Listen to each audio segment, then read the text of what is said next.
Bismillahirrahmanirrahim. Assalamualaikum warahmatullahi wabarakatuh. Waalaikumsalam.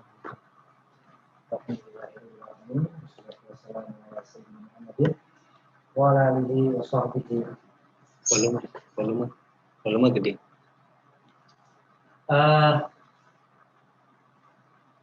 Terima kasih teman-teman sudah menunggu acara diskusi bersama Dr. Fakhrudin Faiz membahas buku karya Deddy Itmar, Tuhan yang Berpikir. Acara ini sedianya disiarkan langsung live di YouTube Harakah Islamiyah. Cuman karena sedikit ada kendala, mungkin kita akan tayangkan live delay. Oke, di sini kita diskusi via Zoom. Peserta sudah masuk semua. Oke, di sini saya hanya akan mengantarkan saja tentang acara ini, tentang bedah buku ini. Saya tidak akan mengulas panjang lebar ya.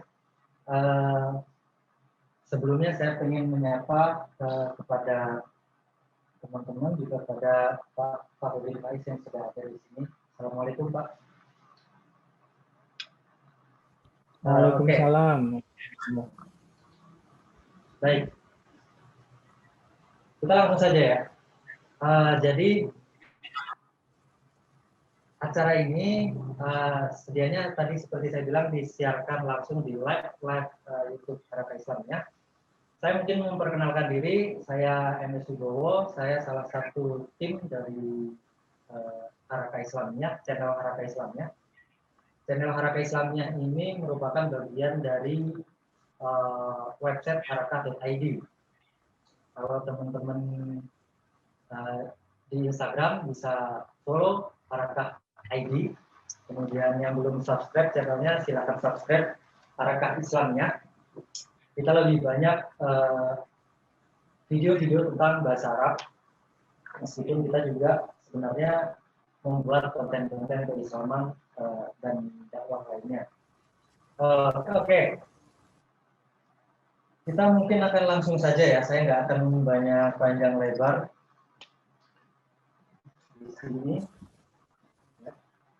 Di sini kita sudah ada Deddy Itmar, penulis buku Tuhan yang Berpikir. Saya akan memperkenalkan dulu ya. Deddy Itmar ini saya mengenal dia karena kita sama-sama pernah belajar di jurusan Akidah Filsafat UIN Jakarta. Kemudian saya lebih dulu. Kemudian saat ini Deddy Itmar ini adalah mahasiswa S2 di Ural Federal University, jurusan Modern Filosofi. Kemudian pemantik atau pembahas diskusi kita bersama kita juga ada Bapak Fakhrudin Faiz. Dia juga memberi pengantar di buku Tuhan yang Berpikir karya Deddy Itmar ini. Untuk teman-teman sudah pada tahu siapa Bapak Fakhrudin Faiz karena banyak sekali pengajian-pengajian beliau yang tersebar di dunia maya, di internet atau di media sosial, sekalipun Bapak Fakhrudin Faiz tidak memiliki akun media sosial. Baik, mungkin untuk mempersingkat waktu, saya akan langsung mempersilahkan Deddy untuk mengawali pembahasan kali ini. Terima kasih. Silakan. Baik, Assalamualaikum warahmatullahi wabarakatuh. Untuk memulai, saya perkenalkan dulu. Buku Tuhan yang Berpikir ini lahir dari buku saya yang pertama yang berjudul Tuhan dan Ruang. Nah, pada buku tersebut saya mencoba untuk berpikir atau melakukan sebuah komparasi antara sesuatu yang disebut sebagai Tuhan menurut pandangan kita sejauh ini, bahwa Tuhan itu ada di luar sana, mengatur alam semesta dari kejauhan, apapun yang kita lakukan digerakkan olehnya. Nah itu, hal-hal seperti demikian, saya persandingkan dengan sesuatu yang disebut ruang. Sederhananya seperti itu isi buku Tuhan dan Ruang. Akhirnya, dari spekulasi yang bermacam-macam, akhirnya saya membaca kitab Ar-Razi, Rosail Falsafiyah. Kemudian kitabnya Farabi, Madinah Al-Fadil. Nah, di situ saya ketemu menurut Ar-Razi salah satunya. Teori 5 kekal, Al-Qudama'il Khomsah. Bahkan di kitab itu Ar-Razi secara khusus memberi satu bab yang berjudul Al-Qudama'il Khomsah, 5 kekal. Jadi Bang, menurut Ar-Razi, selain Tuhan, terdapat entitas lain yang juga bersifat kekal. Meskipun saya tidak ketemu penjelasan lebih rinci tentang bagaimana kekekalan Tuhan dan bagaimana kekekalan ruang, waktu yang menurutnya juga kekal.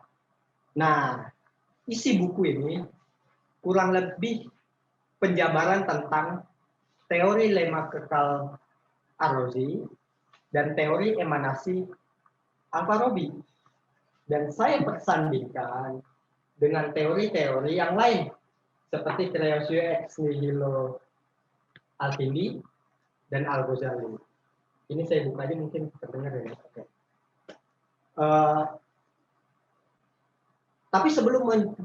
Tapi kurang lebih isi pembahasan buku ini itu emanasi, teori 5 kekal, creatio ex nihilo sebagai lawannya, kurang lebih seperti itu.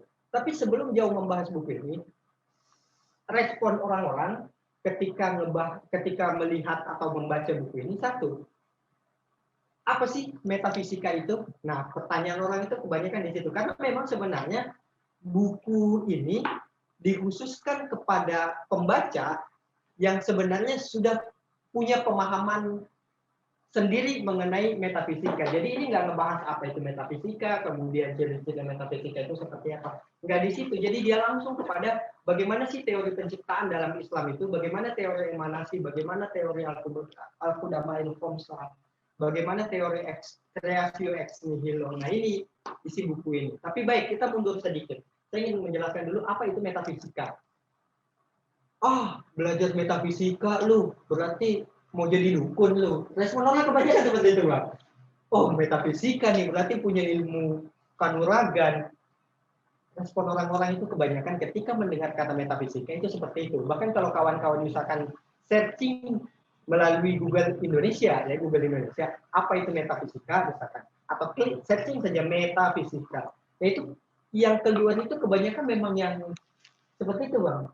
Dukun-dukun atau ilmu-ilmu kanuragan gitu, atau ilmu kebal, nah begitu-begitu tuh yang keluar tuh.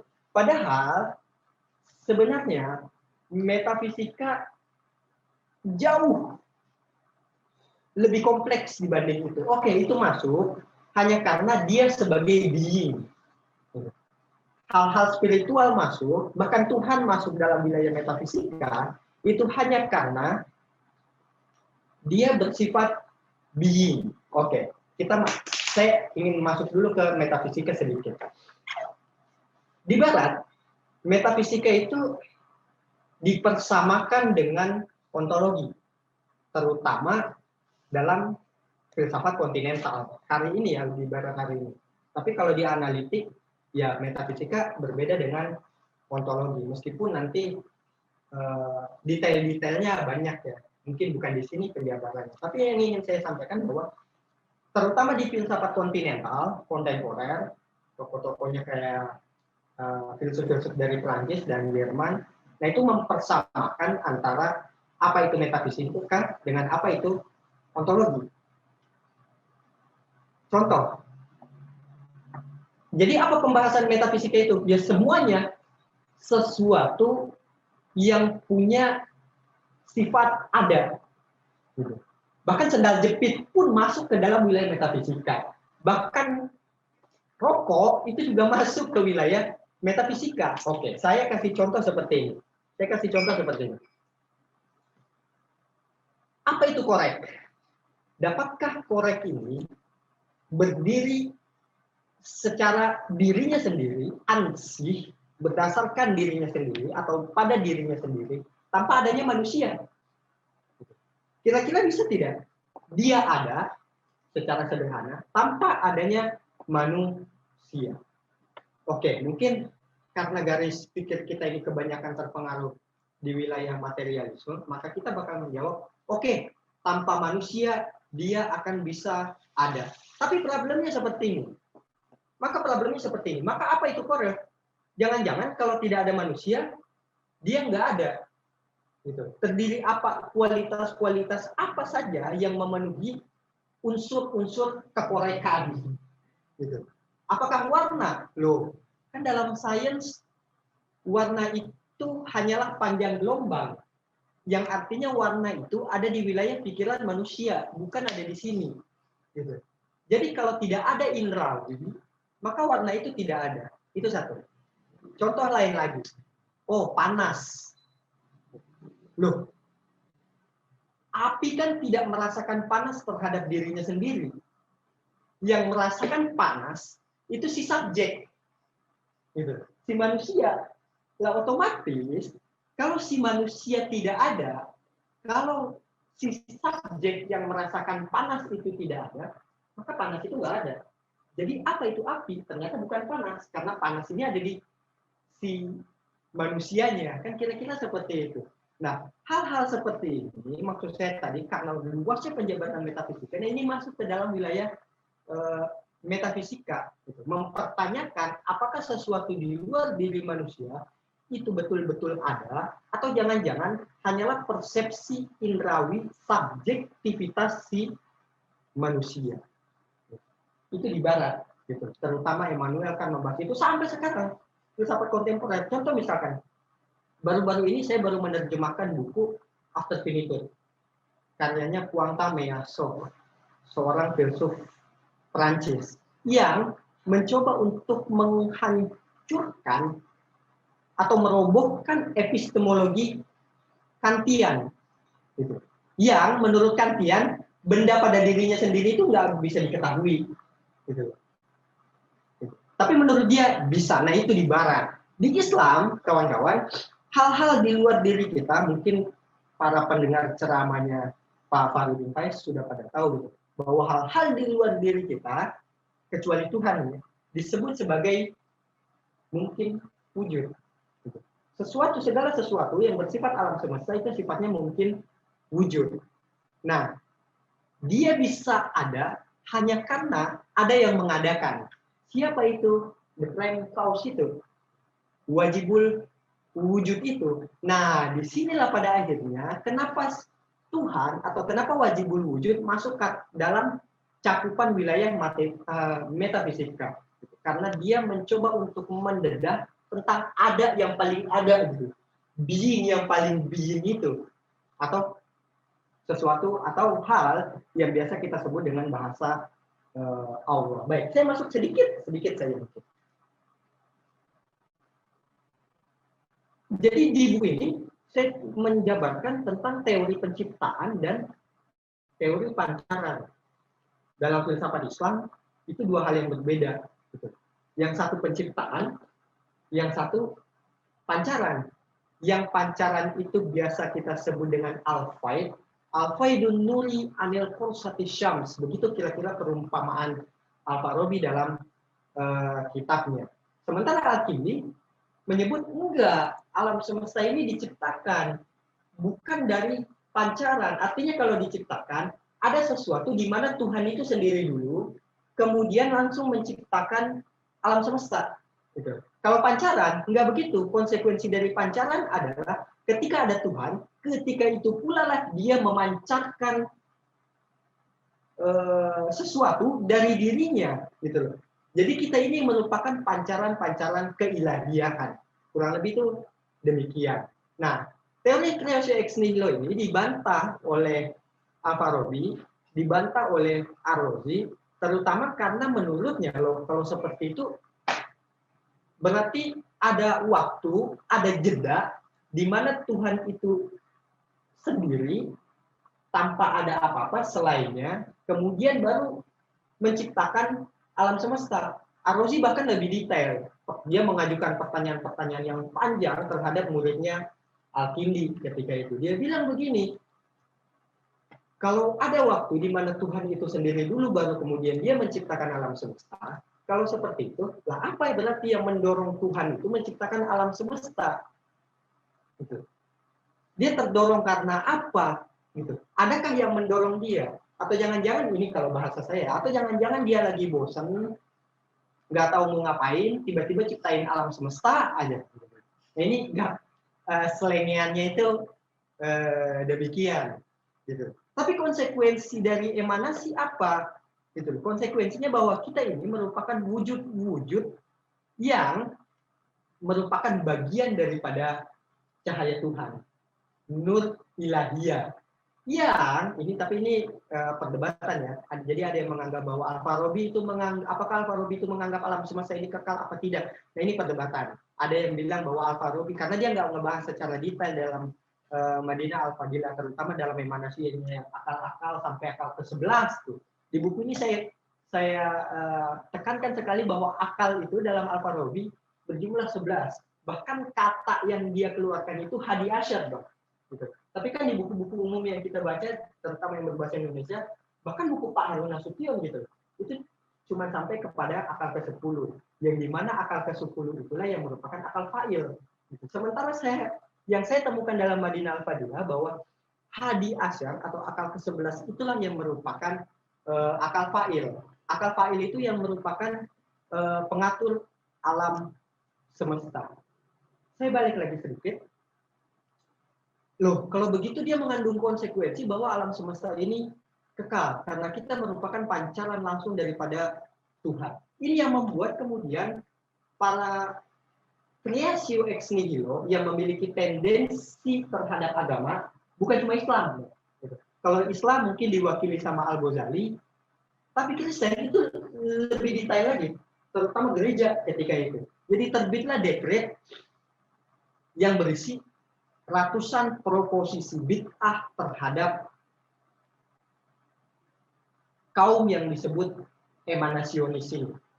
Ratusan, kalau tidak salah itu jumlahnya 129 proposisi bid'ah.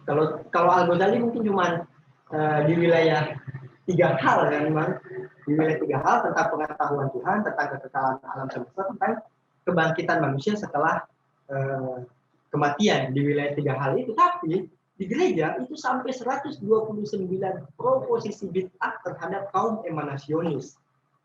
Nah ini lawan-lawannya, Bang. Sedikit lagi mungkin yang ingin saya tegaskan di sini. Terus kalau begitu Al-Ghazali sama Al-Kindi sama dong. Iya, dia punya posisi yang sama, ada di wilayah teori creatio ex nihilo. Sama-sama teori penciptaan. Terus apa yang membedakan keduanya? Untuk sederhananya kurang lebih sama sebenarnya, hanya saja Al-Ghazali itu punya bahasa yang lebih ringan dibanding Al-Kindi. Oke, saya kasih contoh aja, definisi apa itu creatio ex nihilo aja. Al-Kindi bilang creatio ex nihilo atau al-ibtida, bahasanya itu penciptaan, itu adalah izharu syai' anil lais. Lebih, kalau yang paham bahasa Arab pasti tahu ini lebih puitis atau lebih sastrawi ya. Sementara Al-Ghazali menyebut apa itu al-ibtida. Ibtida itu adalah ikhraj syai' minal adam ilal wujud biihdasihi. Nah ini kan lebih detail dan lebih mudah bagi orang-orang awam, terutama yang pengetahuan sastra Arabnya tidak terlalu tinggi, untuk memahami Al-Ghazali dibanding Al-Kindi. Padahal yang filsuf Arab kan sebenarnya Al-Kindi. Tapi kawan-kawan semua, dari perdebatan ini kemudian yang keren dari perdebatan ini, dari Al-Kindi, kemudian timbul teori-teori pancaran, kaum emanesionis, siapa itu Ar-Razi dengan teori 5 kekalnya, kemudian Al-Farabi dengan teori emanasinya, kemudian ada lagi Ibnu Sina, Iwan Yusofa, yang berposisi di wilayah teori emanasi, kemudian dibantah lagi sama Al-Ghazali, yang ini nantinya berimbas kepada ilmu pengetahuan yang hari ini kita pelajari. Contoh misalkan, di salah satu bab buku ini saya ngebahas tentang formula matematis dan kehendak Tuhan. Jadi kalau Islam pada akhirnya setelah ngebantah teori emanasi, menawarkan formula yang disebut dengan formula penyucian jiwa, atau formula tasawuf, itu para filsuf pasca Ibnu Rushd itu menawarkan formula tasawuf, terutama tasawuf falsafi, tapi di barat menawarkan formula matematis untuk menjabarkan sesuatu yang disebut dengan penciptaan ini. Nah, ini konsekuensi dari mana sebenarnya? Tidak lain dan tidak bukan merupakan konsekuensi dari perdebatan ini, karena dekret yang dikeluarkan gereja yang tadi gitu. Kemudian para pemikir itu mencoba untuk mendekonstruksi ulang, mencari alternatif-alternatif jawaban yang lain, yang pada akhirnya timbullah sesuatu yang disebut matematis itu. Francis Bacon sebagai penutup, mungkin dari saya sekedar pengantar dia, maka mengatakan bahwa wahyu itu senantiasa turun dalam bentuk dua hal. Yang pertama dalam bentuk verbal. Apa itu wahyu dalam bentuk verbal? Ya, wahyu-wahyu yang terdapat dalam agama-agama pada umumnya. Wahyu yang kedua apa? Yang turun dalam bahasa matematika, kata Francis Bacon. Nah, masalah pada manusia adalah kedua wahyu ini seringkali terlihat berbenturan karena memiliki dua bahasa yang berbeda. Yang satu dengan rumus, yang satu dengan kata-kata verbal. Kurang lebih itu demikian Tuhan yang berpikir ini. Jadi kenapa judulnya Tuhan yang berpikir? Karena saya ambil dari aktivitas utama Tuhan dalam teori emanasi, yaitu memikirkan dirinya sendiri. Gitu. Jadi Tuhan itu sebagai akal, Tuhan itu sebagai akil, dan Tuhan itu sebagai makul. Yang karena hal-hal seperti itu, yang karena kontemplasi demikian, akhirnya lahirlah wujud-wujud yang kemudian berujung pada alam semesta yang kita tumpangi hingga saat ini. Demikian paling pengantar dari saya mengenai buku Tuhan yang berpikir ini. Demikian, Bang Bo. Oke, terima kasih. Ini nih. Penjelasan yang sangat panjang lebar dan mungkin cukup rumit ya. Oke, sebelum ke Pak Arifin, mungkin saya sedikit menambahkan bahwa tentu kita masalah ketuhanan ini dibahas dari zaman ke zaman, coba dirasionalkan, coba dijelaskan secara rasional, tapi hingga sekarang juga tetap banyak hal yang kurang memuaskan. Tapi mungkin kita akan mendengar dari pemaparan Pak Farudin Faiz. Beliau juga sudah tentu memberi pengantar di buku ini. Kira-kira bagaimana penjelasan Pak Farudin Faiz kepada Bapak Farudin Faiz.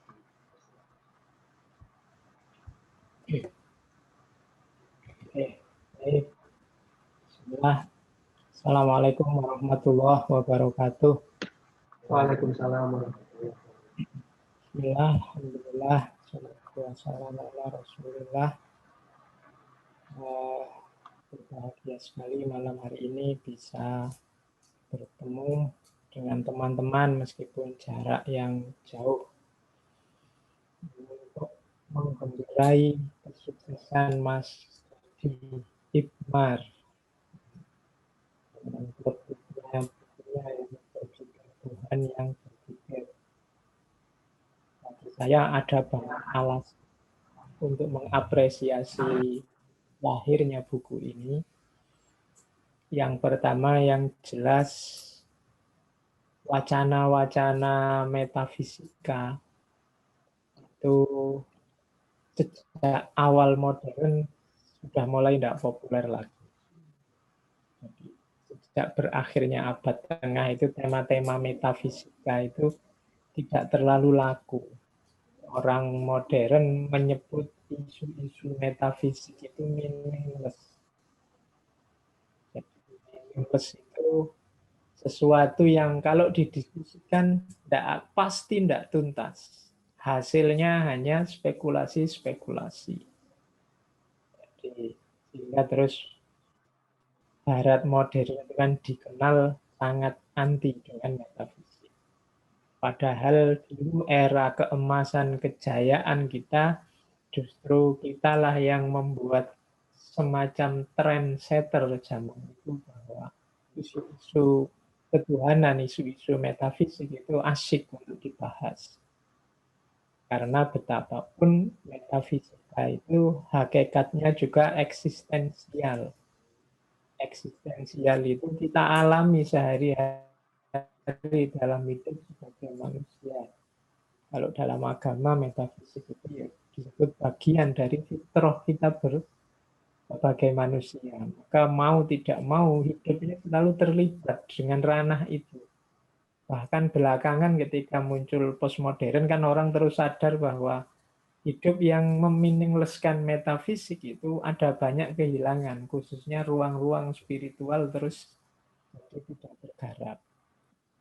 Maka Mas Iqmar yang menulis buku metafisik mencoba mengangkat lagi wacana-wacana metafisika lama, itu bagi saya harus diapresiasi. Syukur-syukur kita bisa mainstreamkan lagi isu-isu semacam ini, apalagi dari kalangan anak-anak muda.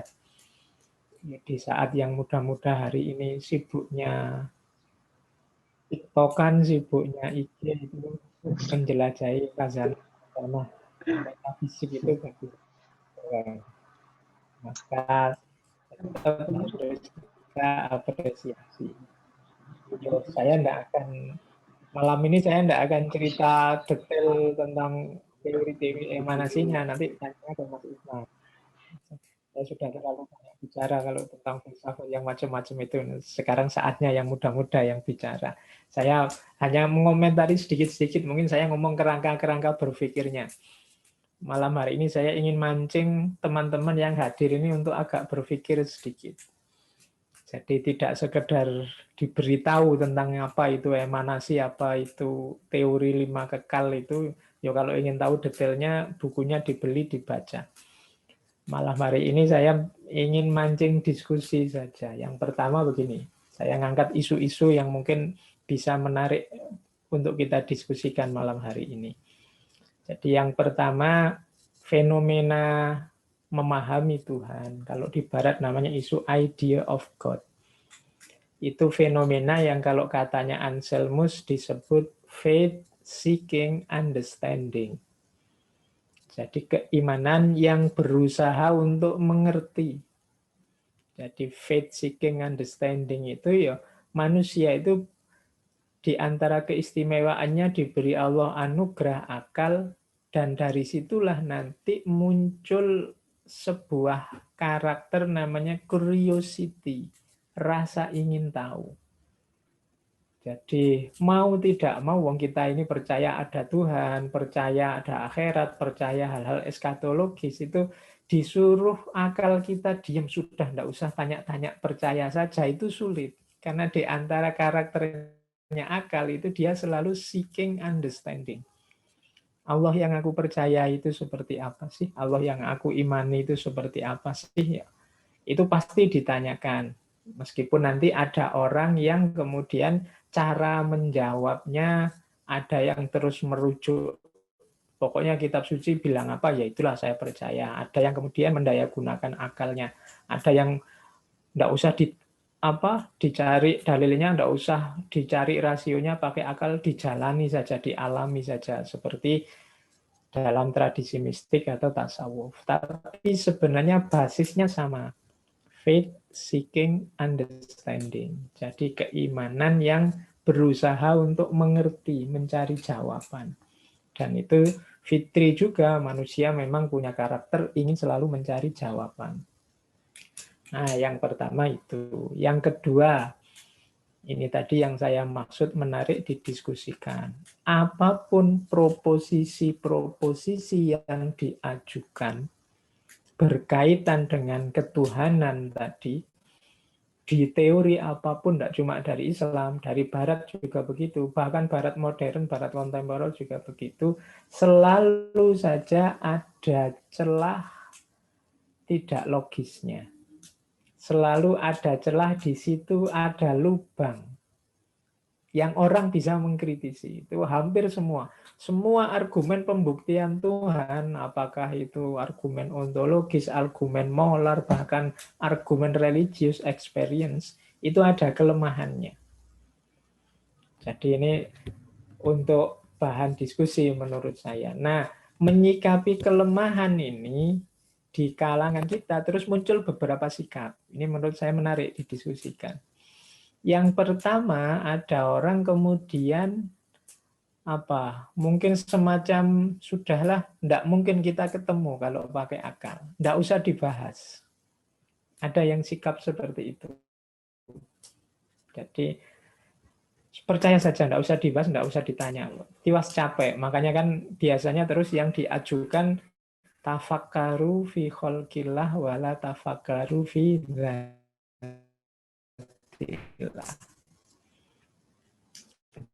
Dianggapnya ini larangan berpikir tentang Tuhan. Padahal kalau itu disyarahi lebih jauh, sebenarnya ini bukan larangan.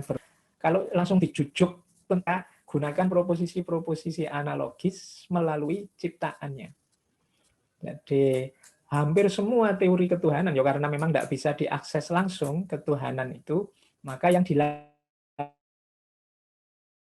kan secara, kalau bahasa agamanya kias, kalau bahasa logikanya analogi. Jadi karena memang objeknya sesuatu yang tidak terjangkau langsung. Jadi maka tafakkaru fi khalqillah, awali dari yang bisa kamu jangkau untuk menyimpulkan yang tidak terjangkau. Kalau dalam kajian filsafat ketuhanan itu ada dua analogi yang paling populer kalau dalam istilah mantek. Yang pertama istishad bisyahid alal ghaib. Jadi bisyahid alal ghaib itu kita melihat yang kelihatan, yang syahid, yang bisa kelihatan untuk menyimpulkan yang tidak kelihatan.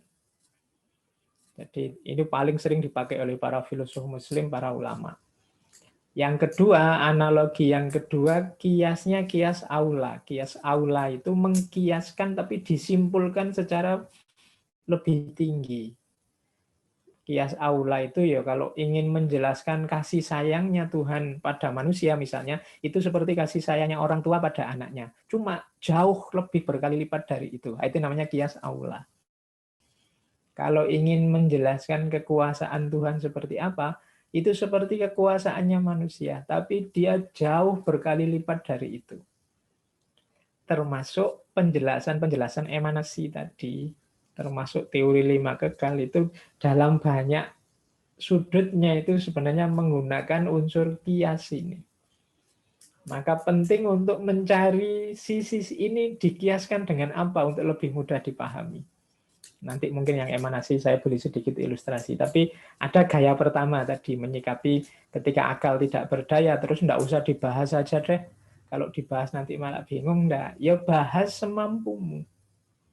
Kalau bahasanya Al-Quran kan ada kalimat wama utitumul ilma illa qalila. Terus membuat kita kalau gitu nggak usah belajar, enggak. Ya kejarlah yang qalila itu. Kita itu diberi jatah pengetahuan sedikit, ya sudah kita kejar yang sedikit itu. Kalau sudah diberi sedikit malah enggak dikejar, ya kita enggak punya apa-apa akhirnya.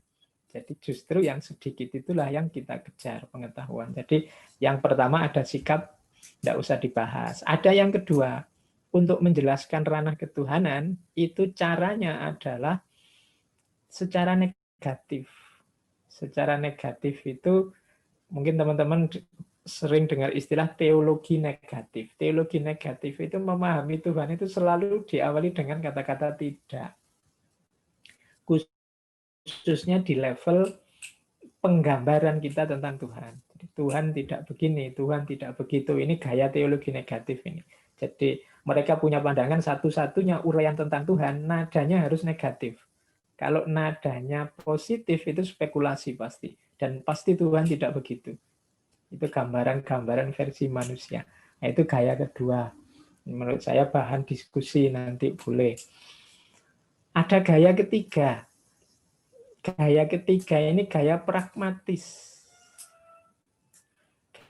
Gaya pragmatis itu dia tidak pro juga tidak kontra, mau menggunakan kreasio ex nihilo monggo, mau menggunakan emanasi silahkan. Kuncinya tidak di bangunan teorinya, tapi kuncinya pada efeknya. Kalau dengan kreasio ex nihilo atau dengan emanasi ini, keimanan kita semakin kuat, atau kebaikan kita semakin berkualitas, ya berarti kita pakai saja teori-teori itu. Tapi kalau menggunakan teori-teori ini hasilnya tambah bingung, tambah ruwet, tambah tidak nyambung, ya sudah. Mending cari yang lain, yang lebih manfaat. Nah, itu gaya pragmatis. Ada orang yang gayanya seperti ini. Teman-teman harus luas nanti pikirannya, oh ini orang gaya ini. Jadi ada yang tadi gaya ada, tidak usah dibahas saja. Ada gaya negatif, pokoknya harus tidak kalau Tuhan itu. Ada gaya pragmatis. Kalau pragmatis itu kalau ada manfaatnya, kalau ada hikmahnya tidak apa-apa. Atau dari segala hal cari hikmahnya saja. Nah itu gaya pragmatis. Ada yang terakhir gaya partisipatif. Gaya partisipatif itu sudah tidak usah dibahas, dialami saja. Ini nanti melahirkan argumen from religious experience. Dialami saja. Kita jalani saja. Itu religious experience. Ini model partisipatif. Seperti yang disarankan oleh Imam Ghazali, yang disarankan oleh tokoh-tokoh dari ranah iluminasi sufistik itu biasanya banyak menyarankan mencari jawabannya secara partisipatif. Dialami saja. Nah, jadi itu beberapa sikap yang mungkin muncul loh. Ini untuk bahannya teman-teman. Jadi materinya ada di bukunya Mas Ibmar ini. Nanti kita lihat respon-respon, tanggapan-tanggapan. Biasanya tidak jauh dari itu. Terus ada satu tesis yang menurut saya menarik, bahwa gambaran atau isi keyakinan kita tentang Tuhan itu menunjukkan tingkat kesadaran beragama kita. Ini satu tesis dari ranah psikologi agama. Jadi setiap orang kan dia sadar apa tidak itu punya gambaran tentang Tuhan.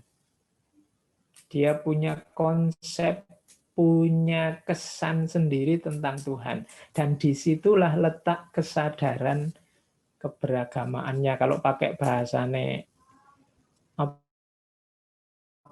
yang pakai asar hadis ya, ana indadzoni abdi. Aku sesuai sangkaan hambaku. Atau kalau pakai kata-katanya Yesus ya, as a man thinks, so is he.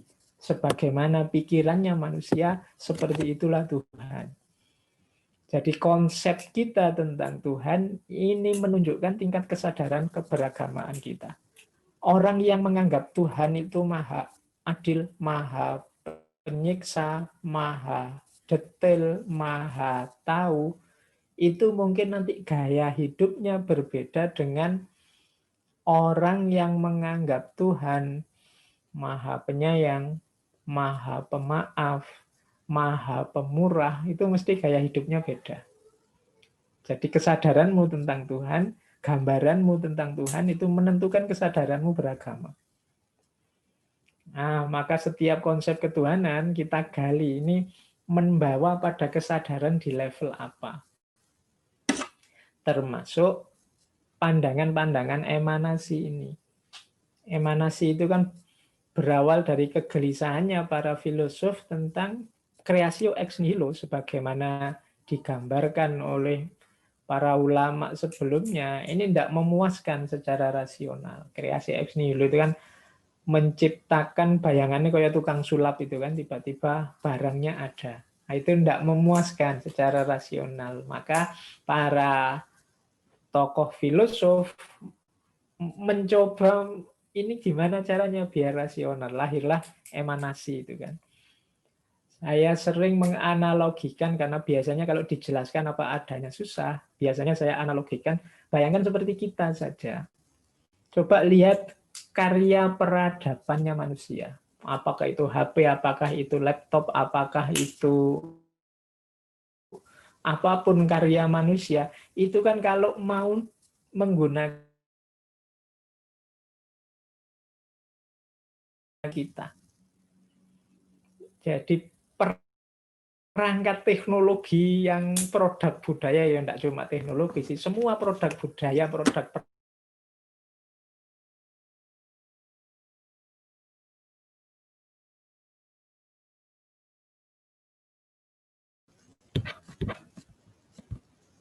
Oke, saya lanjutkan, agak putus sedikit jaringannya. Jadi semua produk peradaban manusia itu kan dia memancar dari ide kita, gagasan kita, kan begitu. Awalnya ya cuma kan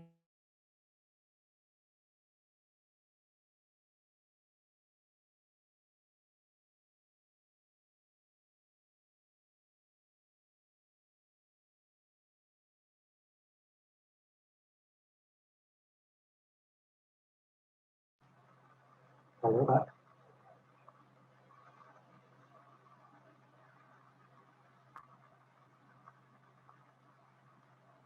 Halo. Sepertinya putus ya. Oke, kita tunggu sebentar.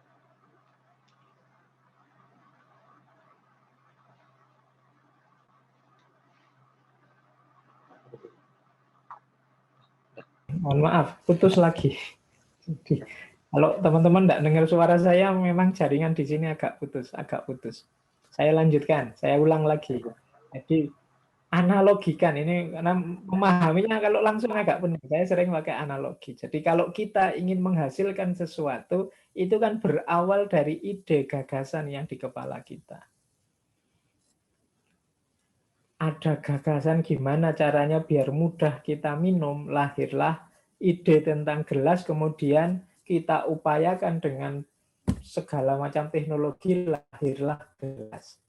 Nah, ini mungkin yang jadi bahan analoginya, cara berpikirnya para tokoh emanasi. Loh, penciptaan alam itu semacam itu. Tapi karena Tuhan tidak seperti kita. Tuhan itu kan kalau di kita kun fayakun. Apa yang di pikiran Tuhan, ya lahir sudah. Tidak butuh proses jelimet seperti kalau kita ingin menghasilkan sesuatu.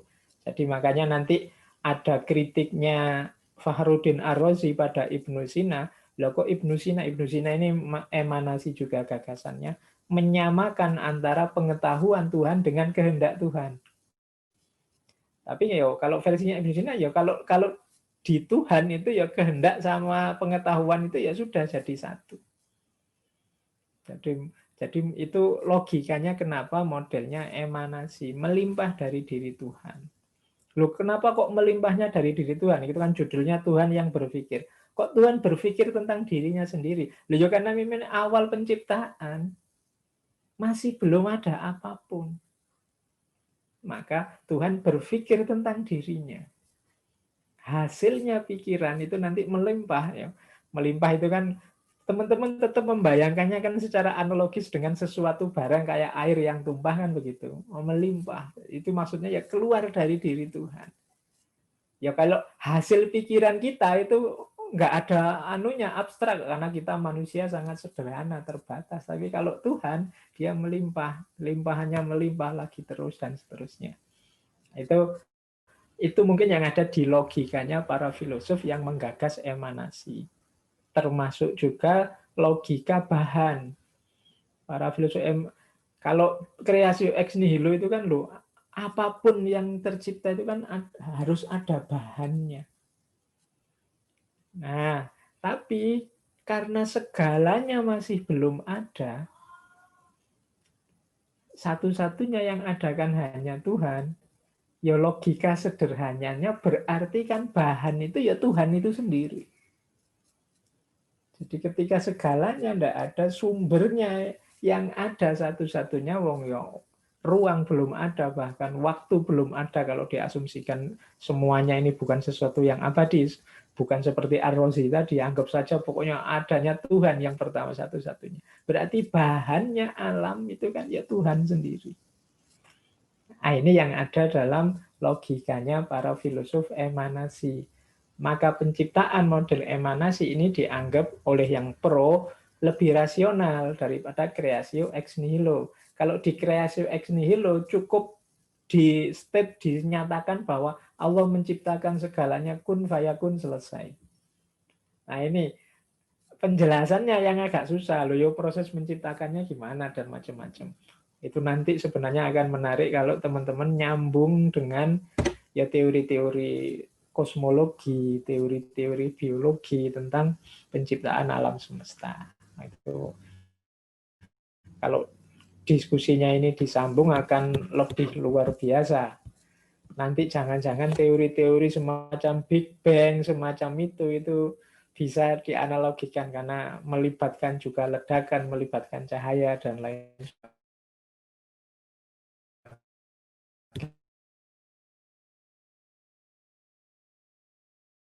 sebagainya. Itu jadi menurut saya kesadaran diskusi juga dari mana sih asalnya gagasan-gagasan para filosof tentang Tuhan ini loh.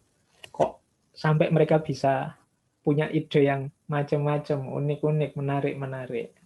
Ini kalau teman-teman membaca sejarah filsafat ketuhanan, sebenarnya ada 3 teori utama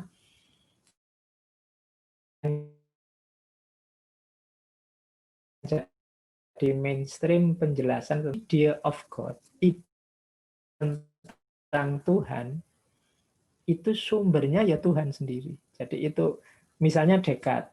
Menurut Descartes itu yo gagasan tentang Tuhan itu God given, berasal dari Tuhan sendiri. Jadi innate, karena Descartes ini kan termasuk yang punya mazhab ada ide bawaan. Nah, di antara ide bawaan itu ya ide tentang Tuhan. Jadi sudah ada di kepala kita, tidak usah khawatir ide tentang Tuhan ini. Tinggal kita mengolahnya nanti.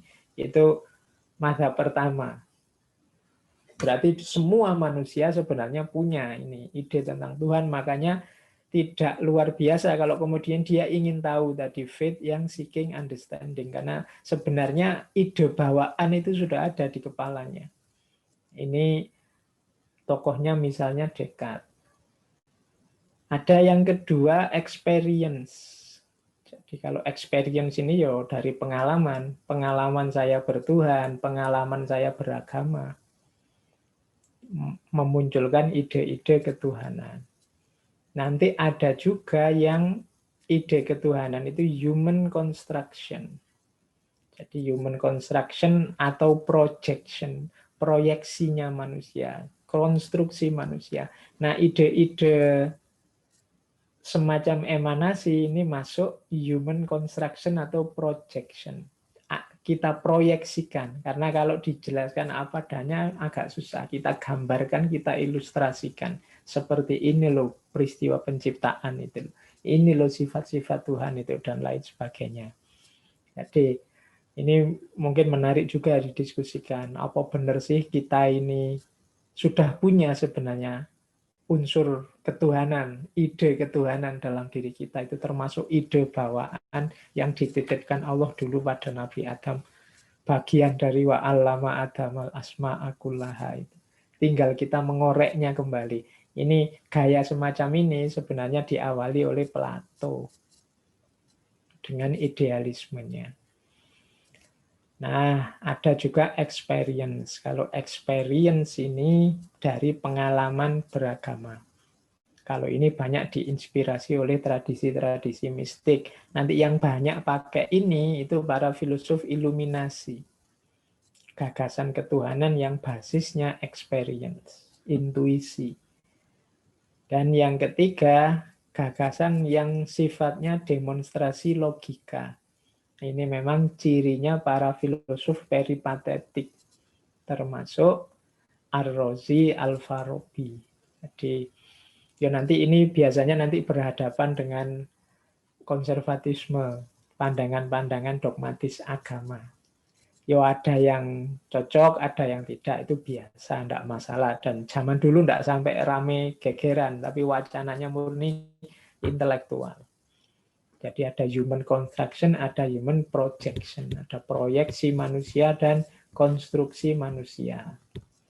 Jadi itu caranya itu. Jadi sumbernya itu. Nah nanti juga muncul macam-macam pola. Jadi macam-macam model. Yang kalau teman-teman bisa mengkategori itu ada yang model memahami Tuhan itu God as personal. Jadi biasanya yang diangkat karakter Tuhan yang Maha Tahu atau Tuhan yang Maha Kuasa. Itu biasanya dua karakter ini yang diangkat. Ada juga God as transcendent. Tuhan yang jauh dari manusia, beyond creation. Jadi Tuhan yang kodim, Tuhan yang abadi, ini Tuhan yang transenden, di luar manusia. Nanti ada konsep Tuhan yang imanen. Jadi Tuhan yang imanen itu Tuhan yang omnipresent, Tuhan yang ada di mana-mana. Dia terlibat dalam keseharian kita. Nah, ini namanya Tuhan yang imanen. Nah, kelompok emanasi itu yang tema-tema emanasi itu masuknya biasanya ke ranah Tuhan as personal. Jadi Tuhan sebagai yang berperson punya sifat-sifat. Maha kuasa, maha tahu, dan lain sebagainya. Nah, sementara ada yang kedua, Tuhan as transcendent. Yang transcendent ini biasanya Tuhan yang melampaui kita. Kalau kita ingin menjangkau dia, kita harus meninggalkan dunia, meninggalkan unsur-unsur kemanusiaan. Ini banyak di tema-tema iluminasi, Tuhan experience, yang dia transcendent. Termasuk yang imanen. Kalau imanen ini Tuhan yang ada di mana-mana. Ini posisi-posisi Tuhan dalam kajian filsafat.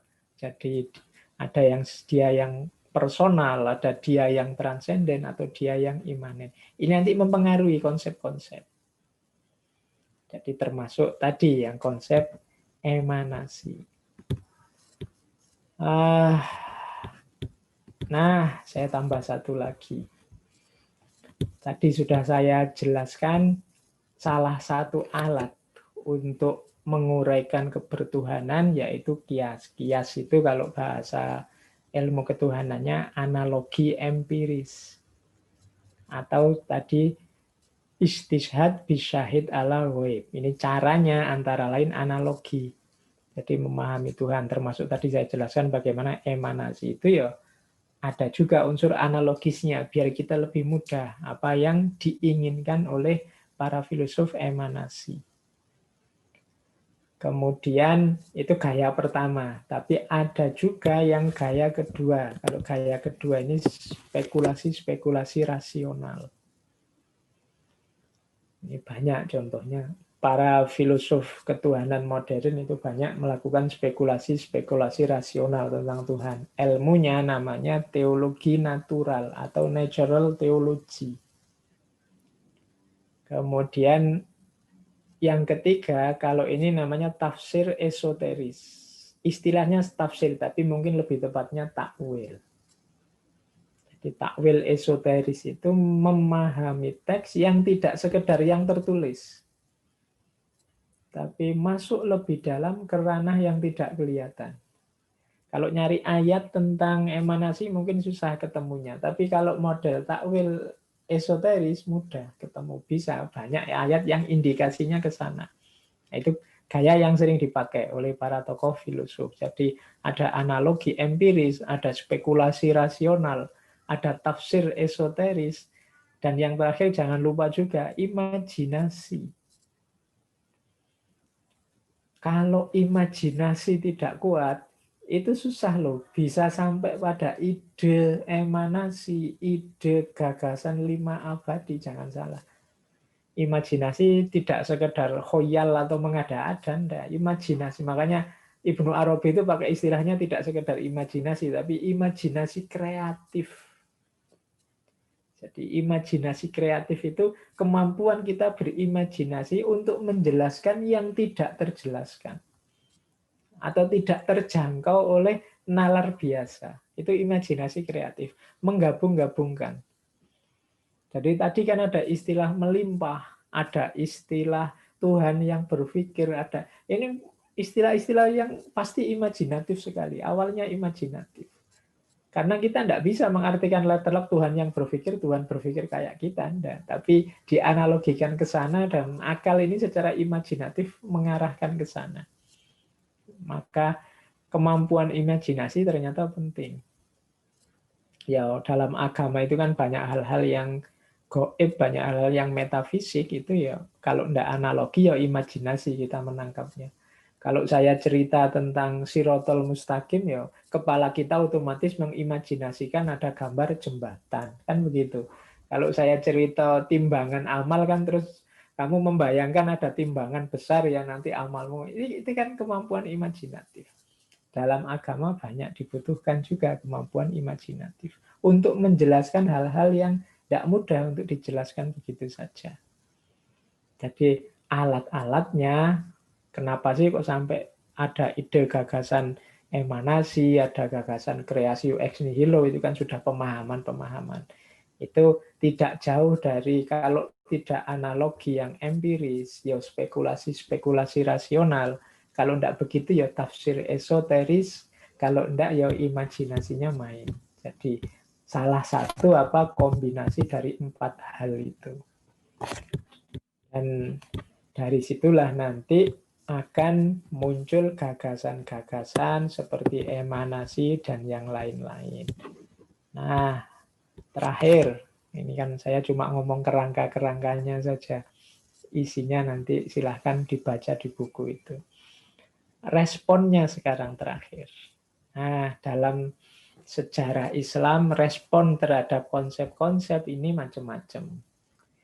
Di catatan saya ada 4. Ya 4-4-nya ada positifnya, ada negatifnya. Yang pertama, direspon secara dogmatis.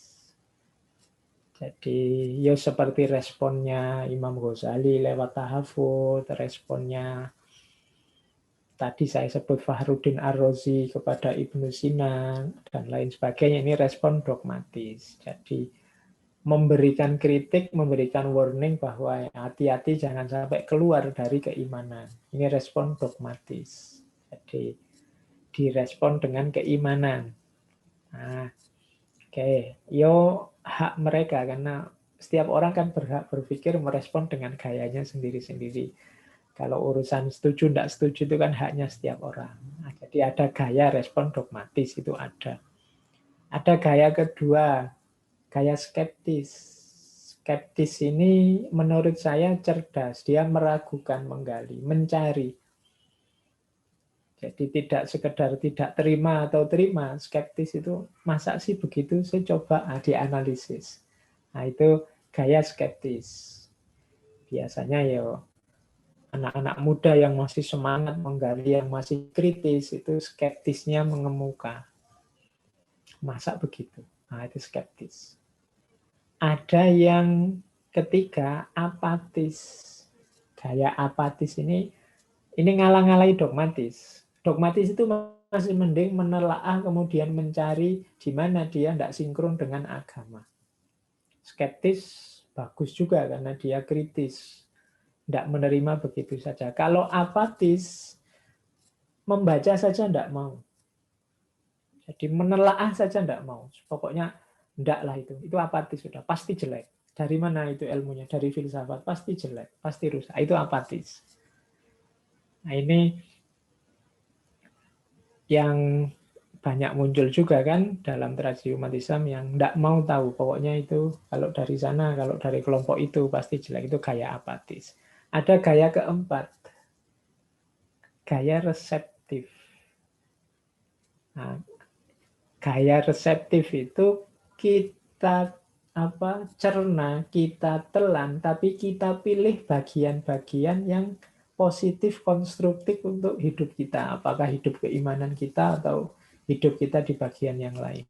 Hidup rasional kita, atau itu namanya gaya reseptif. Resepsi itu kan menyerap. Jadi ide ini kita serap, tapi tidak kita telan mentah-mentah. Mana yang bisa dicerna, ya ditelan, yang tidak bisa dicerna, dikeluarkan. Ini gaya reseptif. Ini biasanya kita pakai istilah, yuk dicari hikmahnya, dicari positifnya. Ini namanya gaya reseptif. Ada orang yang gayanya semacam ini. Nah, ini untuk patokan-patokan. Nanti buku ini nanti responnya mesti juga macam-macam. Respon dogmatis ada, respon skeptis, kritis ada. Alhamdulillah, karena respon kalau dia skeptis, kritis itu bisa memperkaya perspektif untuk buku ini. Ada juga yang apatis. Agak negatif, tapi kan tetap haknya orang untuk apatis itu. Dia tidak mau menerima, kan hak dia juga. Kita tidak bisa memaksakan. Dan syukur-syukur paling tidak reseptif. Reseptif itu dari gagasan ini, apa sih yang bisa saya terima. Jangan lupa, emanasi itu visi besarnya sebenarnya sejak awal adalah tanzih. Jadi tanzih itu membersihkan Tuhan dari sifat-sifat yang tidak harus nempel padanya. Itu nanti coba dicari di mana rahasianya sehingga model emanasi ini lebih berorientasi pada tanzih. Nah, ini reseptif namanya. Dari situ terus ada positifnya, ada manfaatnya untuk kita. Nah, ini namanya respon. Oke, teman-teman yang muda yang sekarang sedang semangat-semangatnya untuk kreatif berkarya harus siap mental juga menghadapi gaya respon ini. Sudut pandang yang berbeda. Jadikan itu semangat untuk semakin bergerak. Bahkan kalau menurut saya, kalau semuanya hanya apresiasi setuju, tidak akan berkembang lagi selesai sampai di sini. Tapi kalau ada banyak masukan, banyak kritik, banyak perspektif-perspektif baru, ini kita akan semakin jalan semakin baik. Semakin kaya dengan wawasan-wawasan baru. Maka Mas Ibmar juga kawan-kawan yang lain tidak boleh puas, tidak boleh, wah ini sudah, saya merasa selesai di sini, yang metafisik tak anggap tamat, nanti kan enggak. Ini masih banyak isu yang harus dikembangkan lagi. Jadi saya bilang tadi, isu-isu ini rasanya tidak penting karena peradaban memposisikannya sebagai tidak penting, khususnya yang terpengaruh oleh modern. Padahal justru zaman dulu, di era keemasan Islam, isu-isu ini yang jadi trennya, trendsetternya itu umat Islam. Nah, mungkin saatnya kita emanasi gaya baru, atau tadi saya bilang emanasi gaya baru mungkin dianalogikan dengan bagaimana manusia harus kreatif menciptakan banyak hal untuk peradaban. Atau emanasi dalam rangka tauhid tadi, bagaimana dia sebenarnya orientasinya tanzih dan macam-macam, masih banyak yang bisa diulas, diperpanjang pembahasannya. Baik, saya kira itu saja. Saya hanya provokasi untuk teman-teman ini, tidak masuk terlalu dalam ke teori. Monggo, saya kembalikan lagi ke Mas moderator.